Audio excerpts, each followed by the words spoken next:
Olá, acadêmicos e acadêmicas da Unicesumar, sejam bem-vindos a mais um bate-papo, mais uma conversa sobre assuntos transversais que têm a ver com o seu dia a dia, tem a ver com o conteúdo que você tem estudado, mas tem a ver também com a prática, com o nosso dia a dia.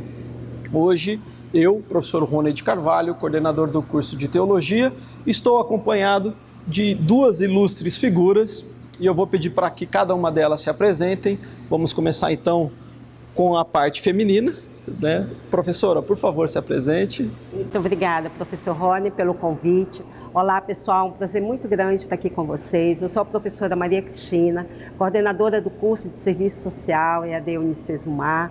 Tenho aproximadamente mais de 30 anos de carreira profissional, tenho toda uma trajetória aí de vários espaços socioocupacionais e eu estou muito feliz com esse convite do professor Rony, também está dividindo espaço aqui. Então, pessoal, eu tenho certeza que vocês vão poder aproveitar bastante esse tempo que nós vamos estar com vocês. Nós temos aqui então nossa figura ilustre, né? Todo muito alinhado aqui, né, para mostrar também a relevância e a importância daquilo que ele veio apresentar, né, professor? Por favor, o que te credencia estar aqui conversando com a gente?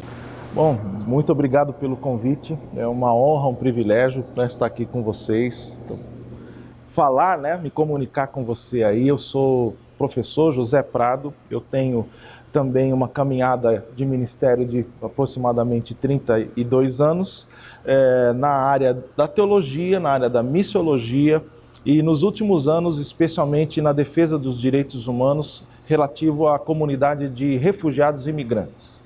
Então eu tenho uma organização chamada Associação Cristã Abuna, você pode ver lá no site, abuna.org.br, e essa organização, então, ela faz o acolhimento de refugiados no Brasil. Então, a partir disso, a gente pode começar a conversar, né? Tenho 7 anos de experiência nessa área.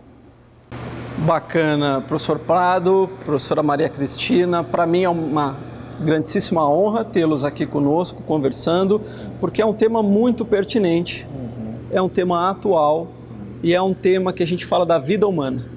Né? A gente tem visto e a gente sabe que essa história de migração, né, tanto em grande escala quanto em pequena escala, acontece no mundo desde sempre.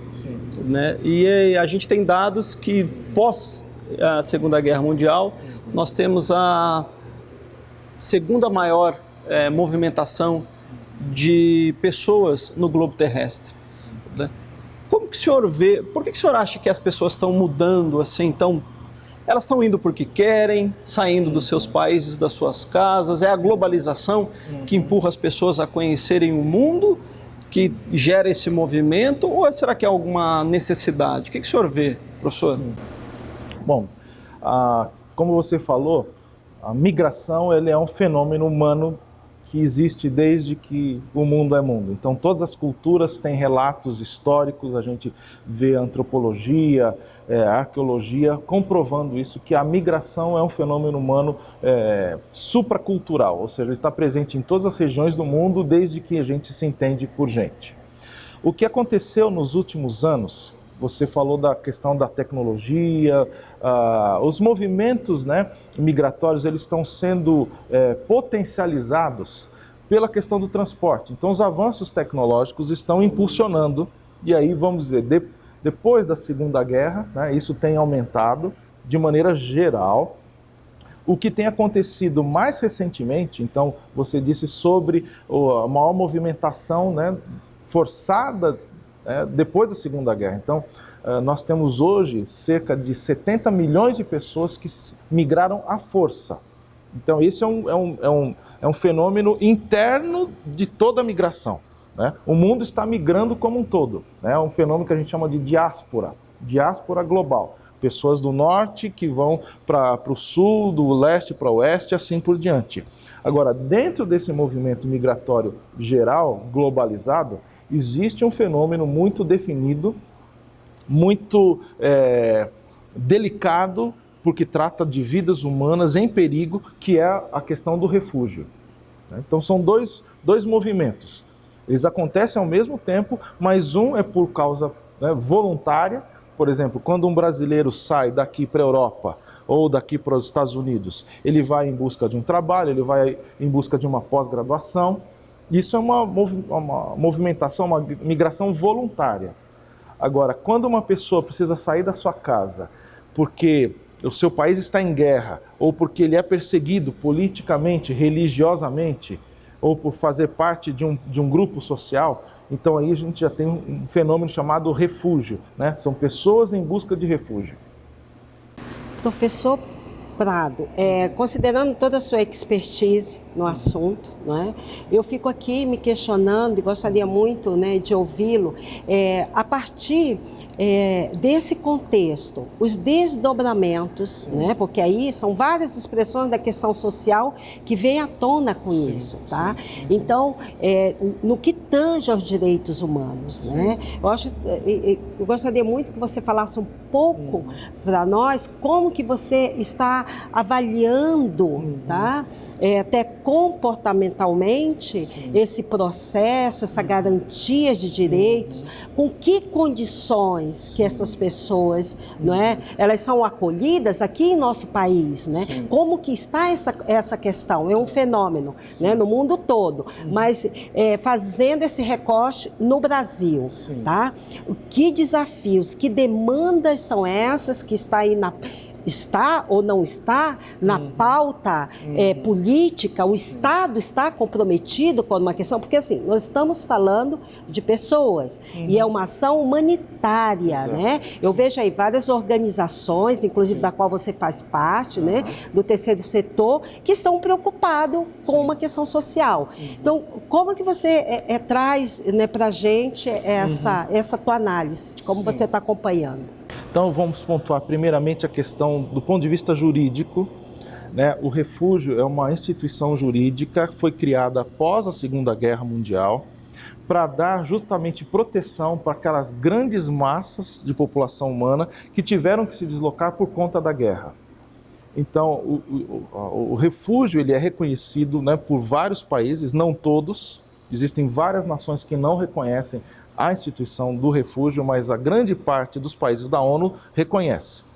Então, essas nações, elas garantem os direitos dessas pessoas que precisam sair dos seus países por alto temor, né, por fundado temor de perseguição. Essa é a nomenclatura jurídica. Fundado temor de perseguição, seja por conta de raça, religião, né, nacionalidade, grupo social e opção política.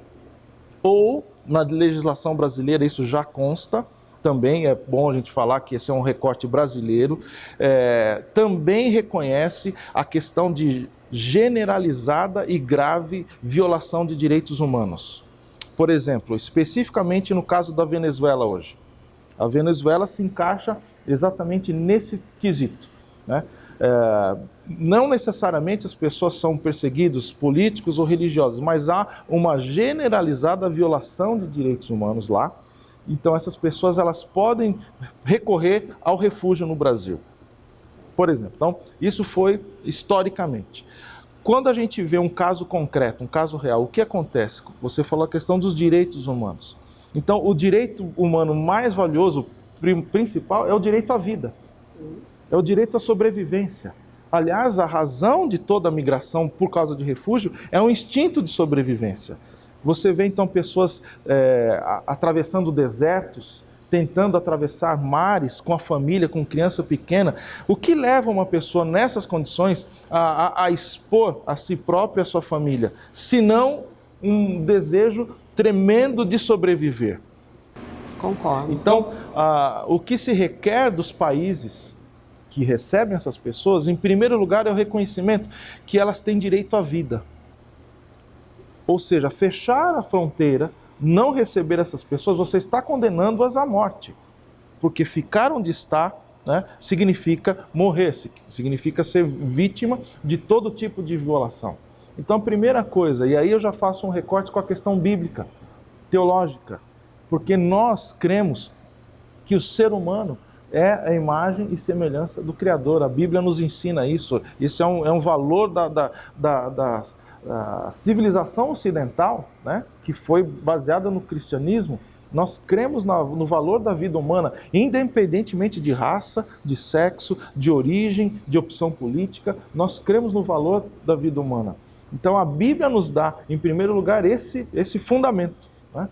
Por que acolher? Porque é um ser humano como nós. Né? Ali está alguém que pode ser diferente em termos de língua, em termos de cultura, em termos de religião, mas é um ser humano. Ponto. Se é um ser humano, eu me identifico com ele e eu vou acolhê-lo. Então essa é a base inicial de toda a questão dos direitos humanos, que vem justamente por uma questão bíblico-teológica que a civilização ocidental abraçou. Antes até de entrar na questão de respaldo, de referencial teórico bíblico, cristão, teológico, o que fez o seu olho brilhar para deixar, né, não deixar de lado, mas devotar a maior parte do seu tempo para essa causa? Né? O senhor era pastor em igreja local, né, e optou por ouvir esse chamado para atender essa demanda. O que te fez? Boa pergunta. Justamente isso que eu acabei de mencionar. Eu estava pastoreando uma igreja em São Paulo, na Zona Oeste, uma comunidade pequena, e recebi o pedido de acolhimento, de socorro para uma família síria, que estava saindo da guerra, mas não tinha nenhum contato no Brasil. Então, eles me pediram, você pode acolher essa família? E foi muito impactante, porque a família tinha 18 pessoas. 4 gerações. Né? Não é igual uma família de brasileiros. Não era uma família nuclear, né, com o casal, né, um filho, 2. Não, 18 pessoas, 4 gerações. Né? E a gente recebeu, eu desafiei a comunidade respondeu positivamente, nós recebemos essa família. E nesse contato, nessa interação, foi patente, foi explícito de que essas pessoas, apesar de estarem vindo de um país extremamente diferente do nosso, que é a Síria, né, no Oriente Médio, cultura árabe, língua, né, muito diferente, mas nós tínhamos um grande terreno em comum, a humanidade. Eu vi a humanidade deles. Quando eu olhei para eles, eu me vi. Eu vi meus filhos, eu vi meus pais, eu vi meus... Então, esse choque, quando você, né, tem esse choque de realidade, de que você está lidando com pessoas, isso mexe com a gente. Foi exatamente isso que me fez pedir, né, o desligamento do pastoreio dessa igreja local para pastorear refugiados. Né? Então, esse movimento se deu justamente por conta desse contato. Que é uma coisa a gente ouvia as notícias, né? Sim. Lá longe, né, os milhões, né, as imagens lá longe. Outra coisa é você estar sentado com uma pessoa, conversando com ela e chorando junto e ouvindo essas histórias. Mas aí, professor, eu imagino que também você deve ter presenciado várias situações de violação de direitos, sim, né? Sim. Né? Eu acho importante isso, porque quando passa uma imagem na televisão, no telejornal, é bem isso, está distante da gente essa realidade, sim, não é? Agora, imagina, você que está muito próximo, quais violações de direito assim você poderia, né, até exemplificar que você já acompanhou ou que tem acompanhado? Sim. Por exemplo, vamos falar do Brasil então, né? Porque a pessoa vem desses países, né, seja da Ásia, Oriente Médio, África, até mesmo América Latina, eles vêm porque os seus países não têm condição. Agora, era de se esperar que quando chegasse no Brasil, um país democrático, estruturado, que fosse acolhido e que tivesse os seus direitos reconhecidos. Daí a gente se surpreende, e muitas vezes, porque apesar do Brasil ter uma legislação muito bem construída, nós temos a lei, né, a lei de imigração recentemente aprovada agora, né, em maio de 2017, entrou em vigor em novembro do ano passado. Ela é bem novinha mesmo. Bem novinha, mas antes dela, em 1997, nós temos o Estatuto do Refugiado. Então, o Estatuto do Refugiado, ele preconiza, ele abarca uma série de direitos de que essas pessoas têm no Brasil, né?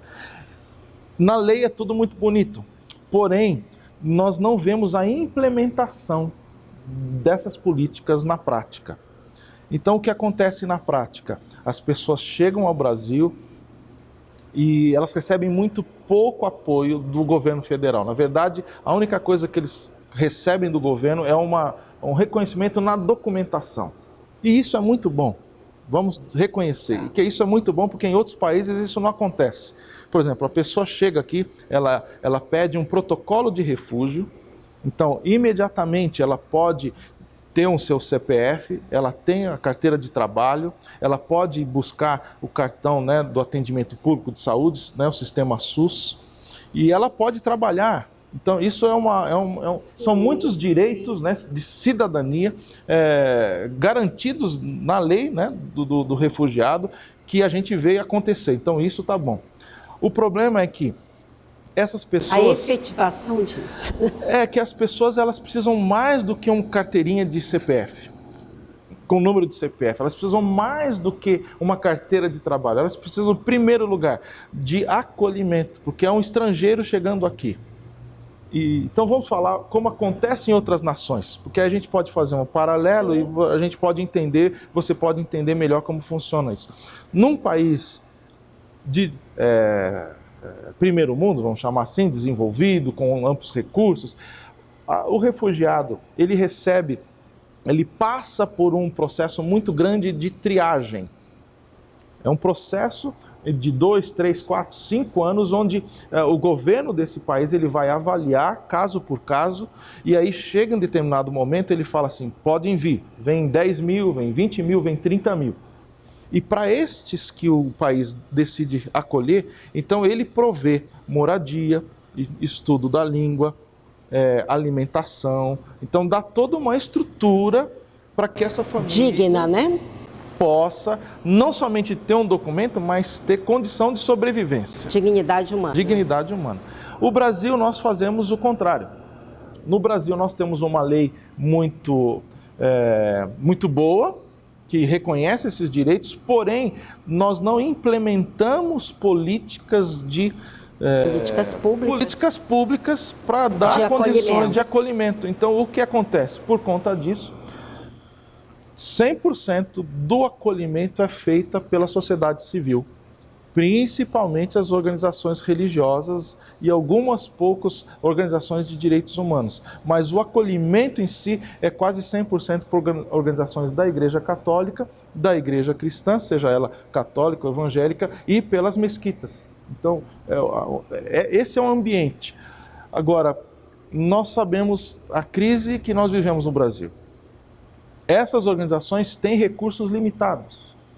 E nós brasileiros, né, nós também estamos passando, tem uma grande quantidade de brasileiros, irmãos nossos, em necessidade, e essas organizações estão se desdobrando para tentar fazer o que podem. E o resultado é que muitos ficam na rua. Então você me pediu um exemplo concreto. Eu recebi, né, vários apelos de pessoas que estavam na rua, refugiados já abrigados, já estabelecidos no Brasil, que andando nas ruas, seja de Curitiba, de São Paulo, Belo Horizonte, de Brasília, dos grandes centros, se deparam com uma pessoa do seu próprio país, mas está na rua. E aí eles me ligam, né? Pastor, olha, o senhor precisa acolher essa pessoa, o senhor precisa receber. E muitas vezes eu não tenho local, porque o local que eu tenho já está cheio. Tem um limite. No limite. E aí quando eu vou ver, não somente essa pessoa está em situação de rua, mas ela está sendo explorada, ela caiu na malha, né, da rede de trabalho escravo ou de prostituição. Então, 2 casos concretos. Eu recebi o pedido de 3 homens sírios que estavam em São Paulo, numa praça. Eles me pediram ajuda, eu não tinha como acolhê-los. E depois de 2 dias, eu recebi um segundo apelo desse mesmo grupo, sendo que entre o intervalo de quarta-feira até sexta-feira, eles foram aliciados pela rede de prostituição masculina em São Paulo. E conseguiram fugir, conseguiram brigar, 3 marmanjos brigaram, conseguiram voltar para o mesmo lugar. E aí conseguiram me ligar uma segunda vez. Na segunda vez eu falei, não, eu vou acolhê-los. Esse é um caso. Prostituição infantil em São Paulo. Meu Deus, grave. Segundo caso, recentemente, agora na Venezuela, né, a crise venezuelana está forçando muitas pessoas a sair. Uma delas, uma moça, recebeu convite para trabalhar em Boa Vista. de uma amiga. Só que essa amiga não falou. Essa amiga já estava aliciada na rede de prostituição e ela chegou. Quando ela chegou, ela estava... Você sabe que a pessoa, quando chega, essas redes, eles pegam um documento. Eles prendem a pessoa pelo documento, ela não sabe falar a língua. E graças a Deus essa moça conseguiu mandar uma mensagem, essa mensagem chegou até a nossa rede e a gente conseguiu resgatar. Junto com o poder público, a gente levou, né, os policiais para intervir, porque senão não consegue. Sim. Esse é o segundo caso. Vou citar mais um, se vocês me permitem. Nossa, com certeza. Agora, há cerca de uma semana, eu acolhi aqui em Maringá, então agora já recentemente, 2 pessoas que estavam em situação de rua em São Paulo, na Cracolândia, vítima de trabalho escravo. Então, não são casos assim, será que ocorre? Será que isso acontece? Não. Infelizmente, vamos colocar assim, para ser politicamente correto, porque o governo não está presente, para não dizer omissão do governo, né? Mas é omissão. É omissão, né? Omissão. Então, essas pessoas acabam ficando à mercê das redes criminosas. Então, são fatos e exemplos concretos, né, da gente ver isso. Professor, eu fico assim muito instigada, né? Porque quando se trata desse tema de políticas públicas e até como cidadania também, né? Da nossa responsabilidade enquanto cidadãos. Porque, imagina, os casos que chegam até você, então talvez assim, a gente não tenha como quantificar numericamente como que está essa situação no país inteiro, né? Da questão dos refugiados, da questão dos imigrantes, dada sim a falta, a omissão do governo. Acho que isso é tácito, né? E não tendo esse recurso como se deveria também, as organizações, né, da sociedade civil que está tentando, diante já de toda essa crise no país instalada, mas ainda tentando acolhê-los. Tá?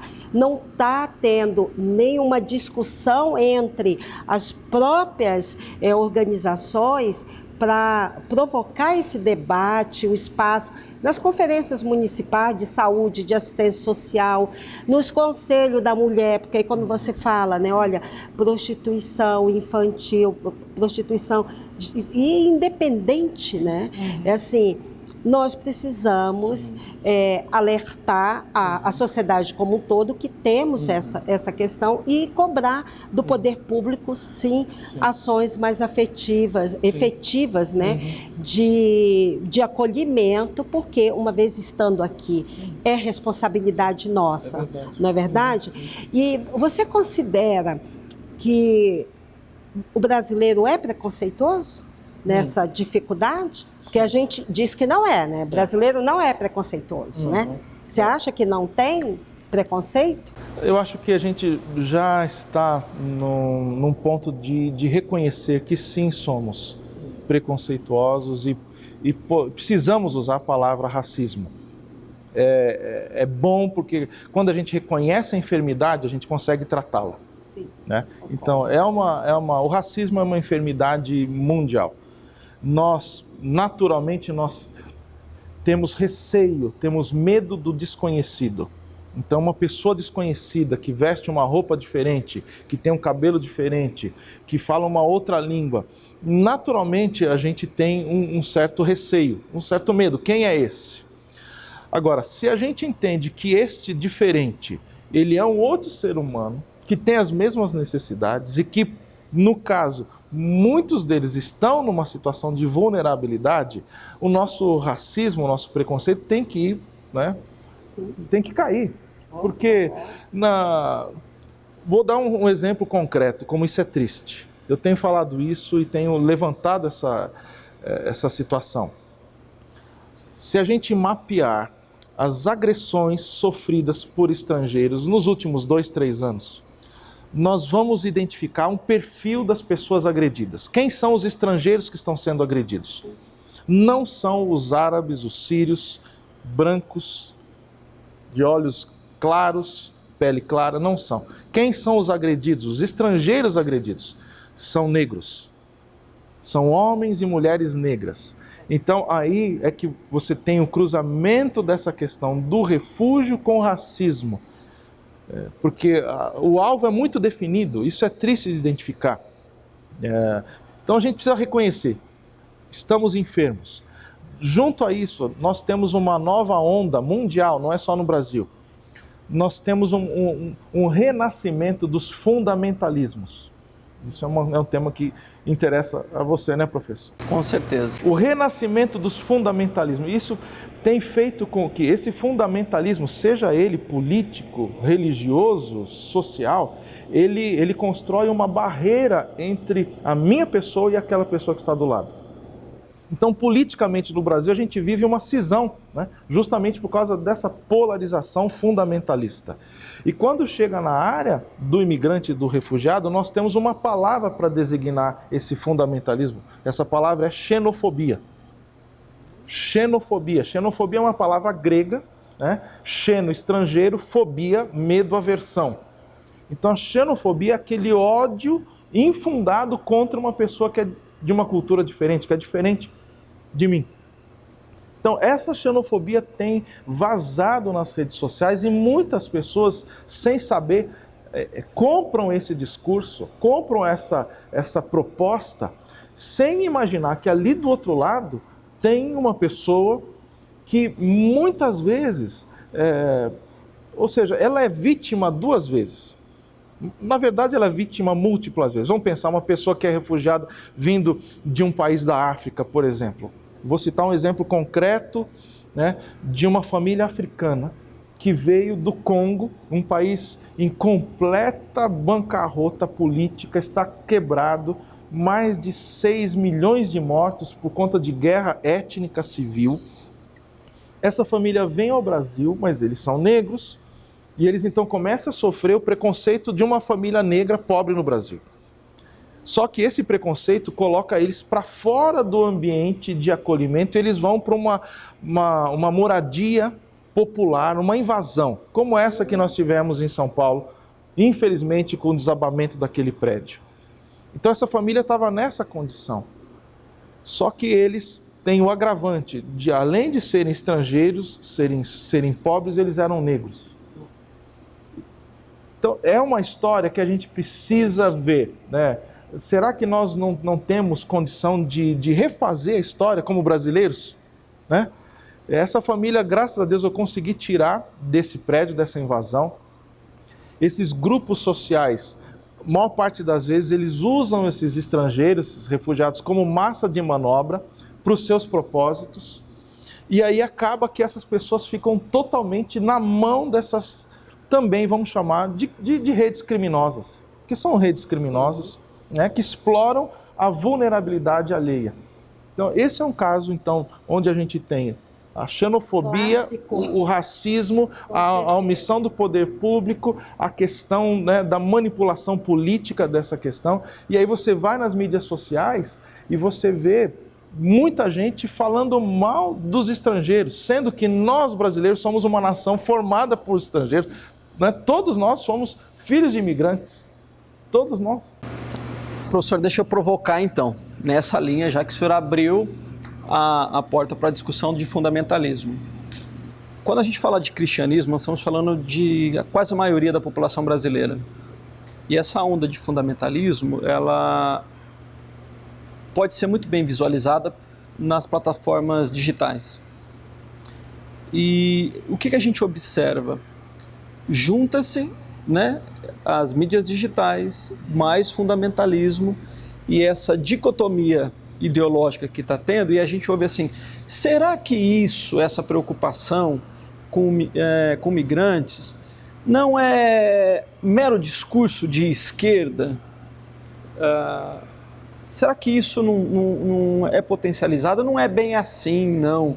Ou eles estão se preocupando demais com quem vem de fora e não se preocupa com quem está de dentro da nação, já que nosso país é em desenvolvimento, tem todas as suas preocupações, também falta de direitos que acontece dentro da nossa nação. Quando eu observo, eu vejo assim, direitos humanos nesse ano completa 70 anos e a Carta Cidadã do Brasil completa 30 anos. Né? Então, assim, como equalizar o direito de quem está dentro da nação e, ao mesmo tempo, preservar o direito de quem está fora? Né? O que você pode assim, nos orientar, tentar apresentar um caminho do meio para dar para se cuidar de quem está dentro com aquele que chega de fora? E isso é ou não é um discurso de esquerda? Obrigado pela oportunidade. Eu começo respondendo dizendo que as questões que nós estamos conversando aqui são uma questão humana básica, universal. Ela é válida para o Brasil, ela é válida para os países da Europa, válida para a África, a Austrália. Independe do país, independe da situação política, da visão política. O viés político aí, ele é num segundo plano. Nós estamos falando do alicerce. O alicerce são gente, são seres humanos. Então, a forma que eu vou responder a essa necessidade, ou a esse meu irmão que está chegando, né, ele pode ser manipulado ou não politicamente. Né?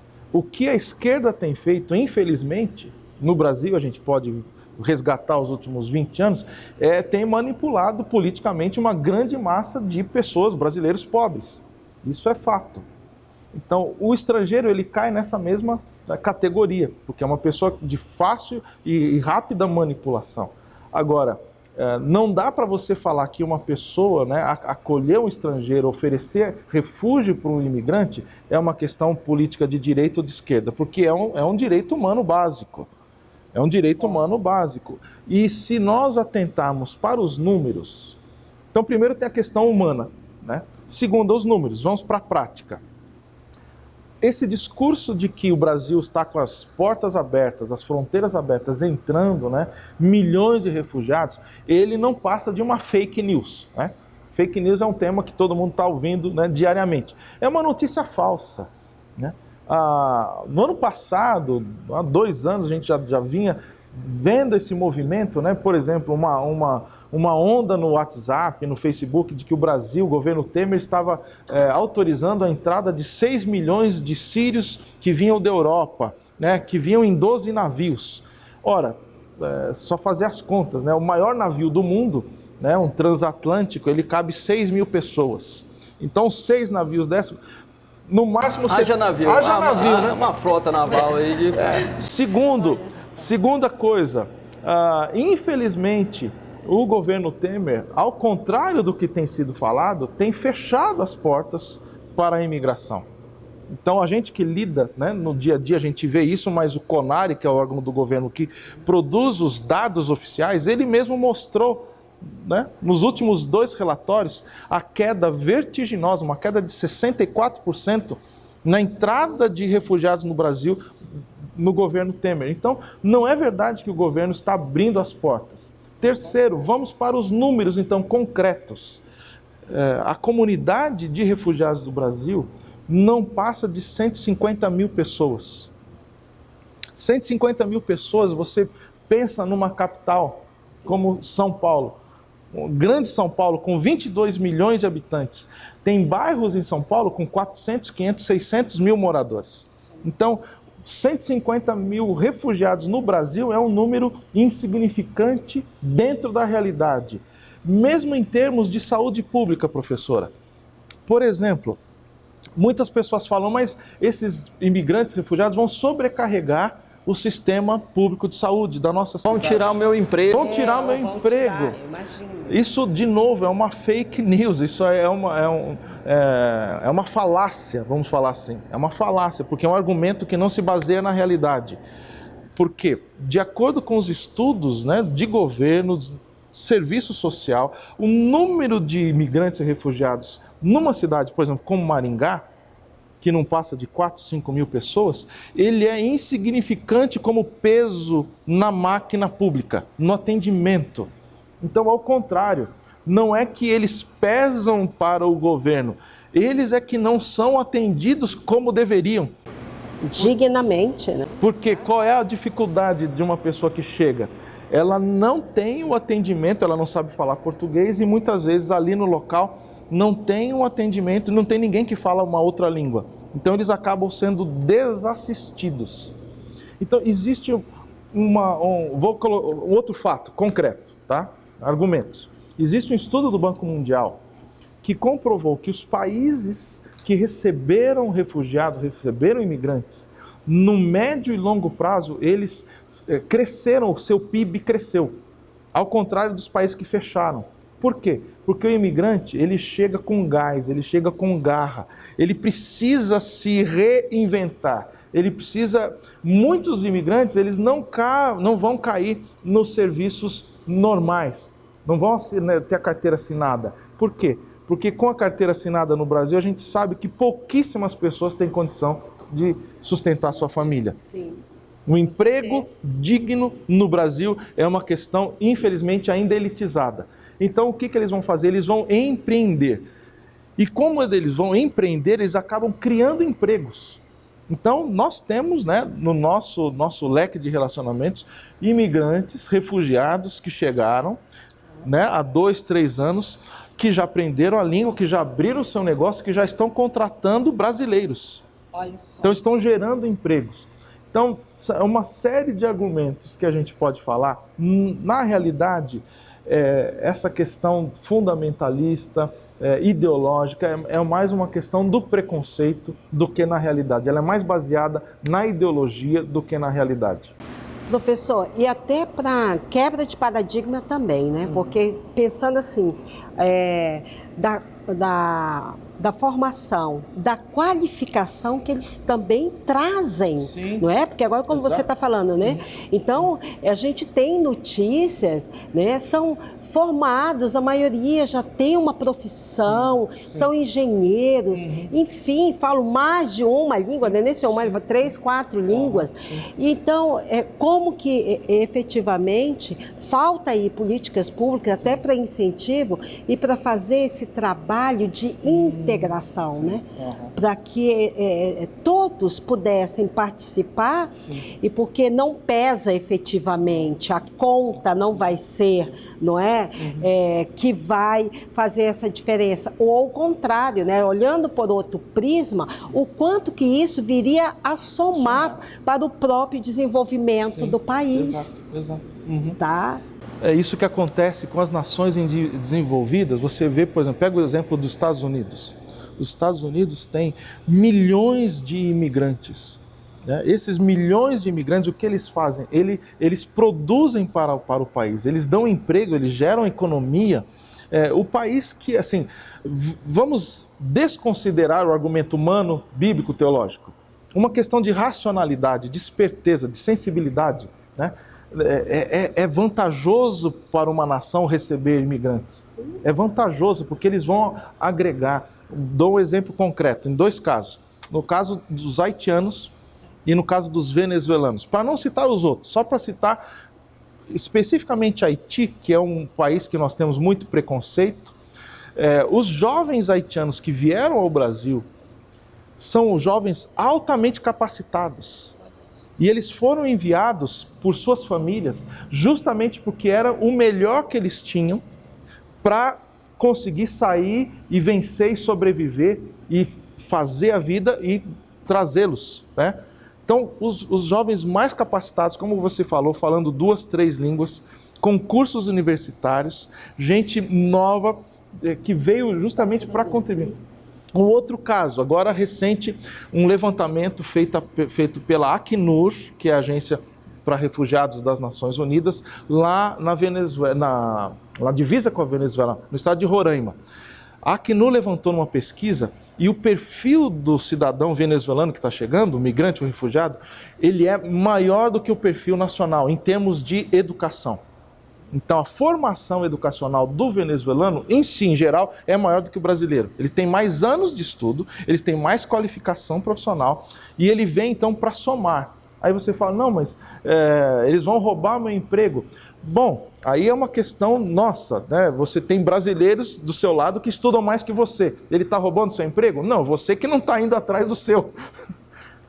É uma questão básica. Então, se a gente reconhecer isso, e aqui eu lembro de um rapaz, a gente fala, né, dos casos, mas aí vem a pessoa concreta, né? Indo de Boa Vista para Pacaraima, que é a cidade na fronteira, eu encontrei com 3 jovens descalços, sem camisa, tentando chegar na capital. E aí na conversa nós paramos, demos água, demos um pedaço de pão que a gente tinha, e aí na conversa a gente perguntou, e aí, o que vocês fazem? A formação, eles falam, um era engenheiro, o outro era enfermeiro, o outro trabalhava na área de informática. Então, esse é só um exemplo concreto dessas pessoas que estão vindo, de novo, são os mais existe preparados. Muito preconceito, né? De achar que não, eles estão passando fome, não tem qualificação nenhuma, né? Exato. Então, são pessoas altamente qualificadas. Posso citar casos de sírios, por exemplo, que vieram com pós-graduação, né, com mestrado na Rússia, na área de petróleo, um exemplo. Um outro com pós-graduação na Inglaterra, na área de equipamentos médicos. Eu tenho comigo agora, aqui em Maringá, recebi recentemente um casal vindo da Síria, que ele é professor universitário, ela locutora, extremamente habilitados na área de comunicação digital, iluminação. Então, é gente muito boa no sentido profissional. Então, isso quebra com aquele paradigma de que são pessoas que vão chegar, vão ser um peso para nós. Professor, por que a igreja, de uma maneira geral, não dá um apoio necessário para esse tipo de causa? Porque eu vejo a igreja, em vez de estar na vanguarda da proteção dos direitos, não apenas da assistência, mas dos direitos de uma maneira geral, ela está sempre atrás, sempre aquém, com um discurso mais conservador, sempre mais temerária nesse sentido. Por que falta esse punch, essa vontade de querer fazer a coisa acontecer por meio das entidades religiosas? Ainda que essas entidades religiosas são a maior força de trabalho que o senhor colocou no acolhimento do migrante, do refugiado. Eu creio que, em primeiro lugar, a igreja ela padece da mesma enfermidade do Brasil. Nós estamos no meio dessa sociedade que está enferma e a gente não pode negar que essa enfermidade ela perpassa nos nossos arraiais, ou seja, ela entra. A igreja precisa ser, primeiramente, ela precisa ser curada para poder servir. Então existe uma grande parcela da igreja que está enferma, como a sociedade brasileira está enferma. Então nós temos agido no sentido de levar consciência, levar informação, levar o sentimento de que esse que está chegando é um ser humano, e mais ainda, porque se nós falamos, né, da igreja, é alguém que foi criado por Deus e alguém por quem o Senhor Jesus Cristo morreu. Então aqui está a nossa base de mobilização, de sensibilização, de conscientização. Então, no primeiro momento, a minha resposta diz: a igreja precisa ser curada, precisa ser ensinada, e muitas vezes eu mesmo posso confessar que somente nos últimos anos, quando eu estou lidando diariamente com esse caso, é que quando eu vou para a Bíblia, eu consigo ver quanto da Bíblia, né, está fazendo referência à questão do estrangeiro, do migrante. A Bíblia é um dos códigos, vamos falar assim, né, religiosos e jurídicos, que mais avançou no direito, no reconhecimento do direito. Por exemplo, tem um texto de Levítico, muito claro, capítulo 19, versos 33 e 34, quando a palavra de Deus diz assim: você trate bem o estrangeiro que estiver na sua terra, não o maltrate. E mais ainda, diz assim no verso 34, reconheça o direito do imigrante, do estrangeiro, como se ele fosse um nacional, que é uma coisa avançadíssima hoje para muitas nações, imagina há 2.500 anos. Então, a Bíblia tem todo esse respaldo. Então, quando a gente vai para a Bíblia novamente, nós vemos uma palavra muito forte do Senhor Jesus em Mateus 25, quando ele diz assim: eu era estrangeiro e vocês me acolheram. Eu tive sede e vocês me deram de beber, eu tive fome e vocês me alimentaram, eu estava nu, vocês me vestiram. E uma palavra de crítica muito forte do Senhor Jesus para aqueles que não fizeram isso, que afastem de mim, porque eu não reconheço. Então, a igreja, nós fazemos bem se a gente leva esse ensinamento bíblico, reconhece esse ensinamento bíblico, para que a igreja possa entender. Um outro exemplo, a palavra hospitalidade, que aparece na Bíblia em tantos textos, né? A Bíblia é um livro que ela nos ensina essa questão, o valor da hospitalidade. Professor, a palavra hospitalidade no grego é filoxenia. Filo de amor, xeno de estrangeiro, é amor ao estrangeiro. Então, em todos os textos que você vê no Novo Testamento, quando aparece lá, por exemplo, olha, amem-se uns aos outros, hospedem-se uns aos outros, você está lidando com essa palavra, filoxenia, amor ao estrangeiro. É a palavra hospitalidade. Então a igreja precisa ser mobilizada, sensibilizada e, na verdade, nós temos sim uma boa parte das igrejas acolhendo e fazendo um trabalho excepcional. Não só indivíduos, né, mas igrejas inteiras, por exemplo, que se dispuseram a acolher uma família, alugar uma casa, um apartamento, prover alimentação, aulas de português. Isso tem sido feito no Brasil. Nós temos uma rede de igrejas e organizações que estão fazendo isso. Então é um bom testemunho, né? A gente tem isso. Agora, muito mais pode ser feito, muito mais deve ser feito. Excelente. A gente fica assim, né? Vendo que trabalho grandioso, né? Que realmente lhe tocou, né? E que você está aí à frente dessa organização. O que você diria para os nossos acadêmicos, né? Nós estamos tratando um tema, é um tema polêmico, né? Porque, olha, tem uma transversalidade, não é? De várias questões que eu vejo que é o espaço mesmo da Universidade do Conhecimento para a gente tratar, não é? E diante, principalmente da questão do mau uso das redes sociais, né?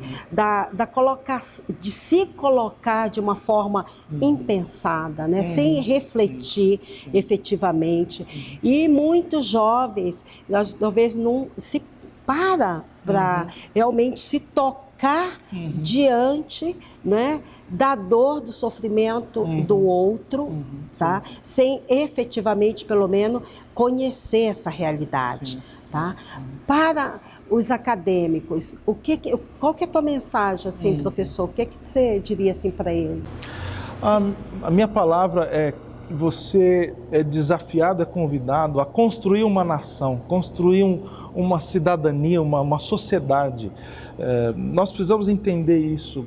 Eu creio que muito do nosso problema é entender, ver a educação como uma coisa individual. Na verdade, quando você se aperfeiçoa, quando você busca o conhecimento, busca uma formação profissional, você estará produzindo uma sociedade nova, valores novos. Mas para isso você precisa abrir mão da visão egoísta. Aquela visão, né, é tudo para mim, nada para você.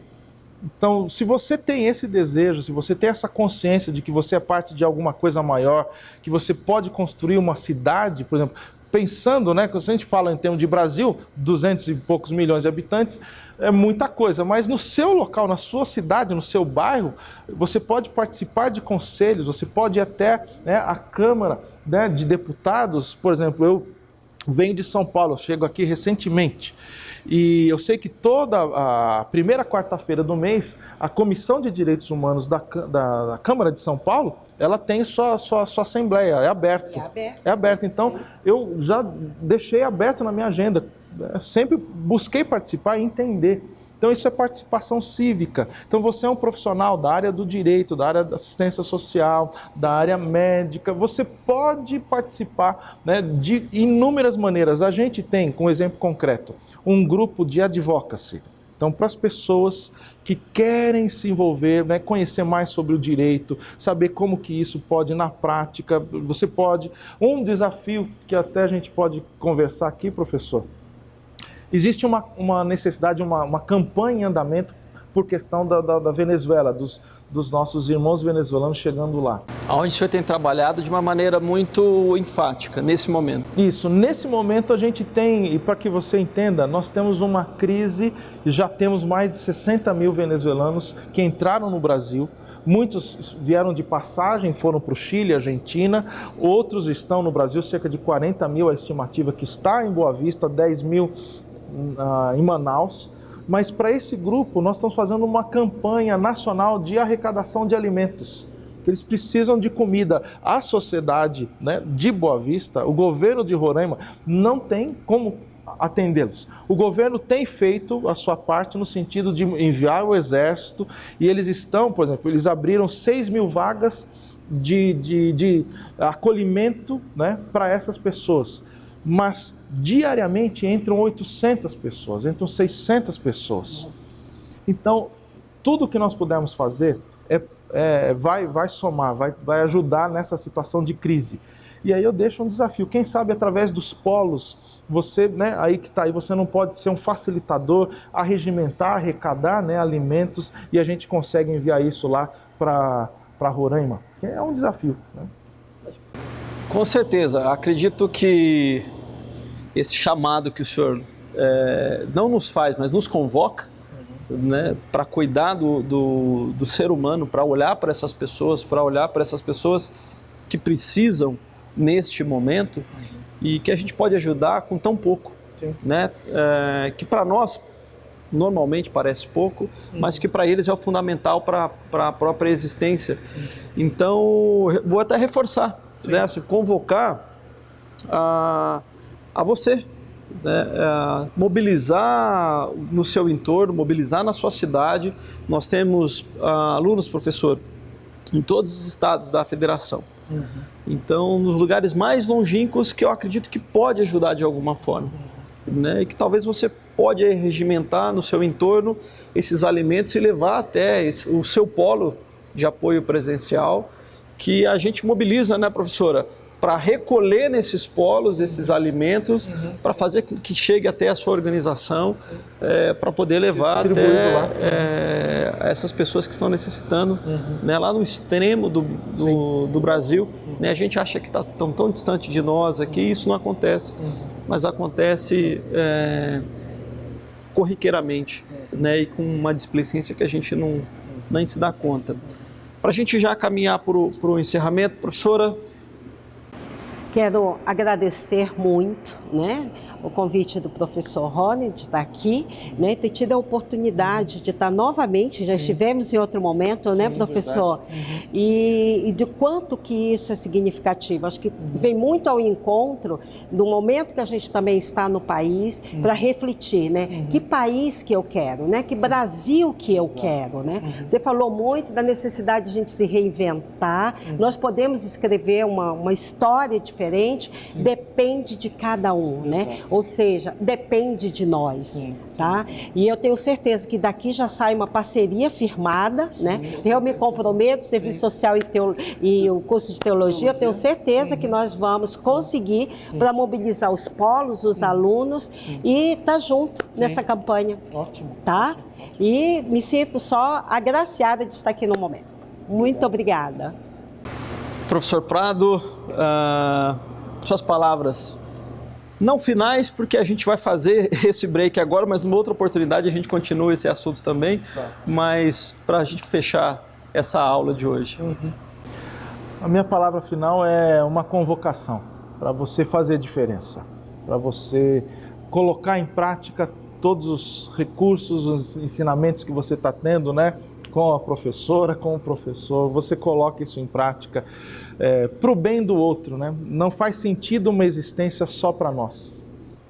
A gente encontra significado quando a gente, né, pode servir, pode dar a mão para o outro, pode construir uma sociedade, um Brasil, uma cidade, né, melhor. Então o reino de Deus, ele é essa santa convocação, né, da justiça e da paz. Então faça a diferença, né? Como a professora disse, eu repito o mesmo bordão dela, você pode fazer diferença, vamos trabalhar juntos. Bom, para dar um encerramento então para a nossa conversa de hoje, reforço, né? Depende de nós, de fazermos a nossa diferença, mas a gente tem um grande referencial, né? Para quem é cristão, e eu quero que você me ouça com o seu coração nesse momento, porque o foco não é religião, então não é uma doutrinação religiosa, não é uma doutrinação ideológica, isso vai mais, né? Esse apelo, essa convocação é algo para a natureza humana, para a preservação da nossa espécie, para a gente entender que de uma maneira digna a gente pode pensar nesse coletivo. E o referencial da fé cristã é um refugiado, foi um refugiado, né? Foi um estrangeiro que se refugiou no Egito, depois voltou, e ele, com essa experiência e com essa releitura de todo o Antigo Testamento, de toda a lei mosaica que foi feita também baseada no acolhimento do refugiado, né? Porque no Antigo Testamento fala assim, do jeito que vocês foram imigrantes no Egito, então façam leis, criem, hoje nós diríamos, criem políticas públicas em defesa do estrangeiro, do refugiado, da viúva, do órfão. Com toda essa releitura de Jesus do Antigo Testamento, que você se inspire, né, no Cristo da fé e você se coloque a olhar com empatia para aqueles que sofrem. Essa é a nossa convocação e o curso de teologia também empurra você nessa direção, a pensar a teologia pública, as políticas públicas, não só a pensar, e acho que acredito que todos nós, não podemos ficar só nessa instância da assistência, mas de fazer algo a mais, né, de ser proativo, de pensar o que tem sido feito na minha cidade, né, de políticas para acolher, em que órgãos que eu posso me envolver, que tipo de leis eu posso criar, eu posso cobrar meus vereadores, os meus deputados. Esse é um ano de eleição, então nós precisamos pensar, bom, em quem eu vou votar, tem uma agenda para cuidar dessa questão do migrante, do refugiado, de quem olha, né, para a dignidade humana, aquilo que o senhor colocou, do trabalho escravo também, daquele que está sofrendo com a prostituição, que está morando em situações de risco também. Então, o meu chamado para você é mais do que algo religioso, é algo para olhar para a nossa humanidade, né? Como eu lembrei, esse ano faz 70 anos da Carta dos Direitos Civis, dos Direitos Humanos de uma maneira geral, e a nossa Constituição, como o senhor bem colocou, nos empurra também para acolher. Então fica aqui, minha convocação, né, aqui fazendo coro aos colegas, para que você observe quem está no seu lado e que precisa desse suporte seu. E você com certeza pode dar esse suporte. A gente agradece a presença dos professores, agradece você ter assistido aqui o nosso bate-papo e vamos fazer a diferença juntos então. Deus abençoe a todos.